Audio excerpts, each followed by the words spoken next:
it's me, Tzipora. I'm home in beautiful, boiling hot Ramat Beit Shemesh, and I want to just review the three things that I showed you when I was there. So the first thing we're going to review is how to do a QR code.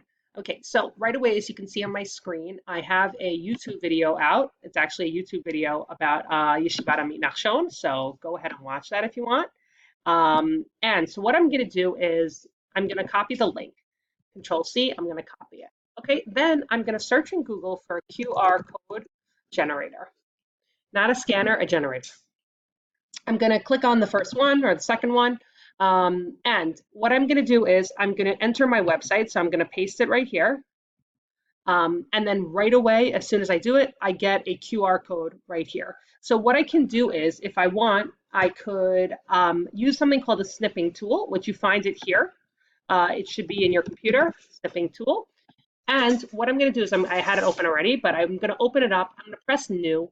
And then this is the way. Instead of downloading it, I just grab it and I copy it into wherever I want it to be copied. And then my QR code is ready. You need to make sure that you have a QR code scanner on your phone. If not, download one for free on the Play Store. So that's QR code. So we'll just review that again.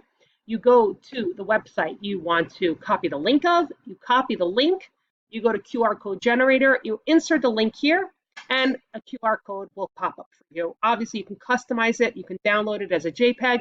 But like I said, I use the snipping tool, and it's done.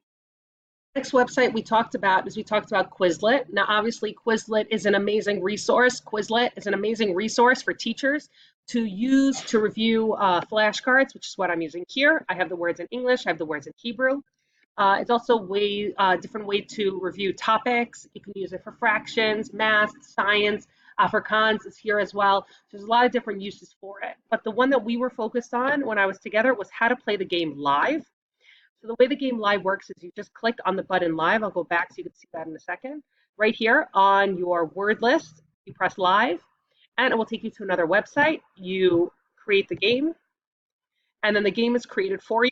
All you have to do is listen to that music. I'll just turn that off 1 second. Your students can scan the barcode as well, and they go to this website, Quizlet.live. They put in the code, and then when the 4 students are up, the game will work. The way that we play the game is how we played in the staff room, that everybody gets a certain number of answers, but only one person in the team has the correct answer. So you need to work together with your team to get the correct answer. That was Quizlet Live. Remember, you get that through Quizlet.com.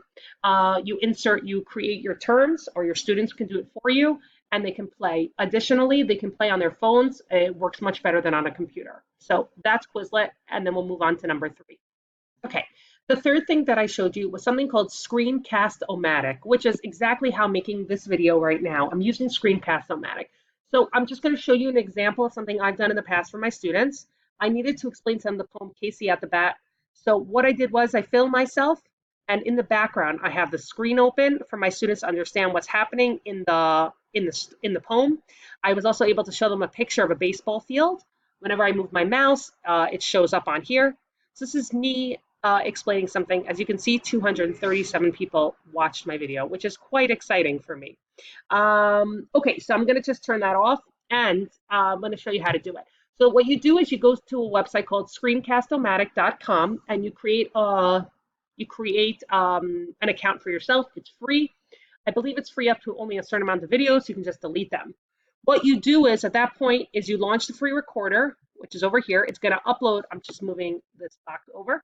It's going to open up a new box, and you check, yes, I want to launch the free recorder. You launch the recorder, and then what you're going to see is this screen that I see, basically. It's going to give you a background screen. You're going to press record, and then it's going to say 3, 2, 1, and you're going to record. I don't know if you could see this, but it actually has an option if I want to just show you my screen, if I want to show you just me, if I want to show you both me and the screen. So I can switch that at any point, but you don't need to see me like that. So that's Screencast-O-Matic. It's hard to explain that because that's already open. I'm just checking. Okay, so actually, I just went on YouTube and I wrote in on the search bar how to use Screencast-O-Matic, and I got this. So it's a free screen recorder, beginner's guide. So I just go ahead. I will just watch that. I think they'll just explain it a lot better than I did. All right. I hope this helps. If anyone has any questions, feel free to text me or email me.